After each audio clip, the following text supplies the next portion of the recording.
दोस्तों, welcome back to my channel. मैं थोल्ला भाई पिक्की में आपका स्वागत है। तो जैसा कि आप लोग देख रहे हैं, इस टाइप के सवाल पॉलिटेक्निक के एंट्रेंस एग्जाम में ज़रूर आते हैं।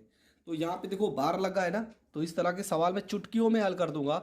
बहुत ही सरल तरीके से, कोई रूल नहीं है, कोई नियम नहीं है, आप डायरेक्ट करोगे। बस एक 5 मिनट आप इन प्रश्नों को देख लो, इसके बाद आपका सारा टॉपिक क्लियर हो जाएगा। तो पहला ही सवाल है, इसको हमें भिन्न में चेंज करना है। यहाँ पे 7 के ऊपर 12 लिखा है ना, तो आपको यहाँ पे 7 लिखना है। अगर देखो एक अंक है, सिर्फ 7 एक अंक है ना, तो एक बार आपको 9 लिख देना है। बस हो गया, बस आंसर हो गया। अब इससे ज़्यादा कुछ करना ही नहीं है। अगर एक अंक पे बार लगा तो एक बार 9 लिख देना है। उसके बाद दूसरा सवाल है, देखो 8 लिखा है तो आपको 8 करना है। एक ही अंक है और बार लगा है ना, आपको बटे में 9 कर देना, बस हो गया आंसर। यही इसका तरीका है। आप, हमें पता आप 10 से गुणा करते हो, 100 से गुणा करते हो, ऐसा कुछ भी नहीं करना है। जैसे मैं बता रहा हूँ डायरेक्ट आप इस तरह से करोगे, आपका आंसर सही आ जाएगा। अगला सवाल है, लिखा 3 9 और ऊपर लगा है बार। आपको यहाँ पे 3 लिखना है, यहाँ पे 9 लिखना है। एक अंक 2 अंक पे बार लगा है, तो आपको 2 बार यहाँ पे 9 लिख देना है। और जब सवाल कट रहा है तो आपको काट भी देना है। तो 3 एकम 3, 3 त्रिक्का 9, 3 एकम 3 त्रिक्का 9, 3 त्रिक्का 9। तो आपका जो उत्तर आ जाएगा 13/33। और ये आपका हो गया करेक्ट सवाल। कितना सरल तरीका है, इस तरीके से आपको सॉल्व करना है। अब यहाँ पे सवाल है, देखो लिखा 0 8 लिखा है, तो यहाँ पे आपको 8 कर देना है। यहाँ पे एक अंक और 2 अंक, ठीक है, एक अंक और 2 अंक पे लगा है बार, तो आपको 2 बार 9 लिख देना है, ठीक है। और ये आपका हो जाएगा करेक्ट आंसर 8/99। तो कुछ तो यहाँ पे कटेगा नहीं, तो यही आपका हो जाएगा करेक्ट आंसर। अब के सवाल में थोड़ा सा चेंज, यहाँ से जितने भी सवाल हैं वो सवाल में कर दिया गया है चेंज।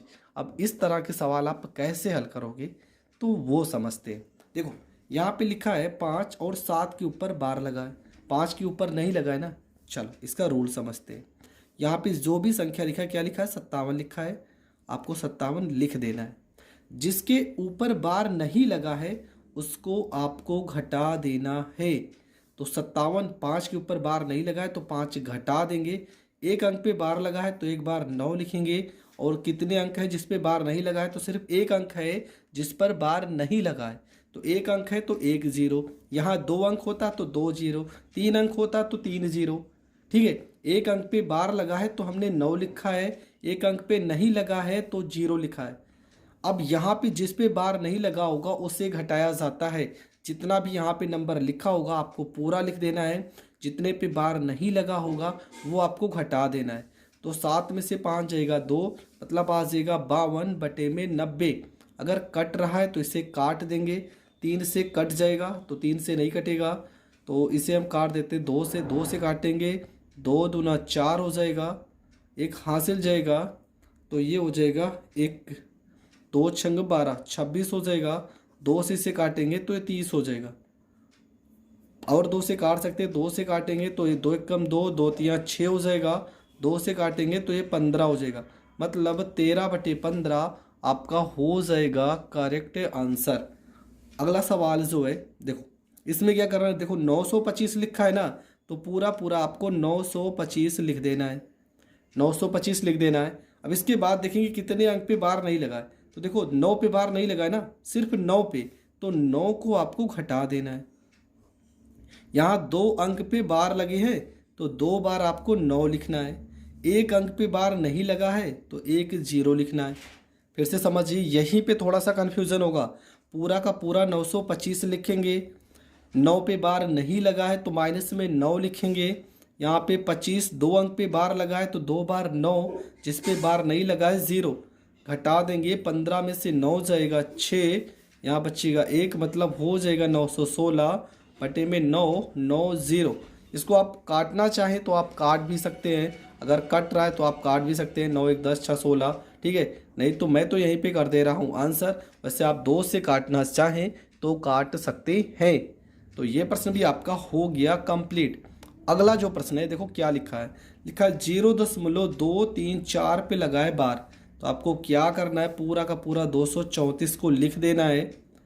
यहाँ पे देखो 234 लिख दे, देखो एक एक अंक है सिर्फ 2, जिस पे बार नहीं लगा है तो माइनस में यहाँ पे 2 लिखेंगे, बटे में 1 2, 2 अंक पे बार लगा है तो 2 बार 9 लिखेंगे, एक अंक पे बार नहीं लगा है तो 0 लिखेंगे। इसको घटा देंगे, 234 में से 2 घटाओगे तो 232 हो जाएगा, बटे में आपका हो जाएगा 990, और ये आपका हो जाएगा करेक्ट आंसर। अगर यहाँ पे कुछ आप काटना चाहें तो काट सकते हैं, कट भी सके या कट भी जाएगा। 2 से काटोगे 2 एक कम 2, एक 3 में भाग करोगे 2 एक कम 2, एक हासिल 2 छंग 12, 2 से काटोगे 2 चौको 8, एक हासिल जाएगा 19, 2 9 18, एक हासिल जाएगा 2 पंचे 10। तो अगर आप काटना चाहो तो आप काट भी सकते हो, वो तो आपके ऑप्शन पे डिपेंड होगा कि आपका ऑप्शन किस तरह से दिया गया है। तो ये प्रश्न भी आपका हो गया कंप्लीट। अगला जो प्रश्न है देखो लिखा है 0.3524, आपको सीधा सीधा लिखना है, 35 लिखना है और यहाँ पे हो जाएगा आपका 24 हो जाएगा। 1 2, 2 अंक है जिस पे बार नहीं लगा है तो इसको आपको घटा देना है, माइनस में हो जाएगा 35, बटे में 2 अंक पे बार लगा है तो लिखेंगे 2 बार 9 लिखेंगे, 1 2 अंक पे बार नहीं लगा है तो 2 बार 0 लिखेंगे, घटा देंगे, 14 में से 5 जाएगा 9 हो जाएगा, यहाँ बचेगा 1 मतलब 11 में से 3 जाएगा 8 हो जाएगा, यहाँ पे हो जाएगा 4 हो जाएगा, यहाँ पे 3 हो जाएगा, बटे में 9 9 00 हो जाएगा। ठीक है, और ये आपका हो जाएगा करेक्ट आंसर। तो यहाँ पे कुछ कटने वाला तो डिजिट होगा तो आप काट भी सकते हो। ठीक है, अगर आपका जो ऑप्शन होगा आप उसके अकॉर्डिंग कर सकते हो। रूल नियम आप समझ चुके हो कि हर एक सवाल में मैंने इसलिए हर एक टाइप के सवाल लिए हैं कि सवाल कितना भी घुमाएगा आपका आंसर करेक्ट आ जाएगा। अब देखो 2 सवाल ऐसे हैं जो एंट्रेंस एग्जाम पॉलिटेक्निक में ज़रूर आते हैं। ये 2 टाइप के सवाल हैं, तो इन दोनों टाइप के सवाल को भी इसी वीडियो में समझ लेते हैं। लिखा है a/3 बराबर b/4 बराबर c/7। तो आपसे पूछेगा a + b + c बटे में c का मान क्या होगा। देखो अगर कोई भी वैल्यू बराबर में लिखा है और इसके बटे में लिखा है मतलब a का वैल्यू ही आपका 3 है, इसका मतलब ये हुआ कि a बराबर आपका 3 लिखा है, b बराबर आपका 4 लिखा है, c बराबर आपका 7 लिखा है। c बराबर आपका क्या लिखा है 7।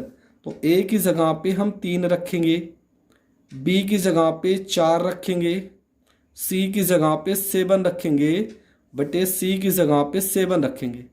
तो 4 3 7, 7 में 7 जोड़ेंगे हो जाएगा 14, बटे में हो जाएगा 7, 7 से 14 को काट देंगे आ जाएगा 2, और ये आपका हो जाएगा करेक्ट आंसर। तो ये प्रश्न भी आपका हो गया कंप्लीट। अगला जो प्रश्न है ये प्रश्न आपका बहुत ही ज़्यादा इम्पोर्टेंट है। देखने में लग रहा होगा कि बहुत ज़्यादा कठिन है, पर नहीं। ये सवाल को हम कैसे सॉल्व करेंगे, देखो यहाँ पे 999 999 999 हर एक जगह पे कॉमन है।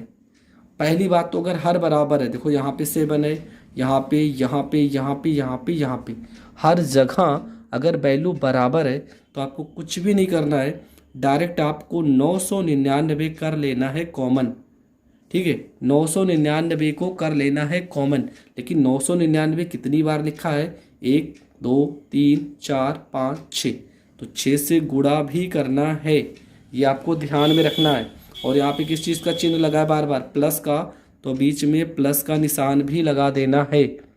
999 6 बार लिखा है तो 6 से गुणा, हर जगह प्लस का निशान लगा है तो प्लस लगा देना है। यहाँ बचेगा 1/7, यहाँ 2/7, यहाँ 3/7, यहाँ 4/7, 5/7, 6/7 हो जाएगा। ठीक है, ये हो गया 6 9 54, 9 छंग 54 के 4, हासिल आया 5, 9 छंग 54, 54 में 5 जोड़ेंगे 59, हासिल आया 5, 9 छंग 54, 54 में 5 जोड़ेंगे 59, प्लस हो गया।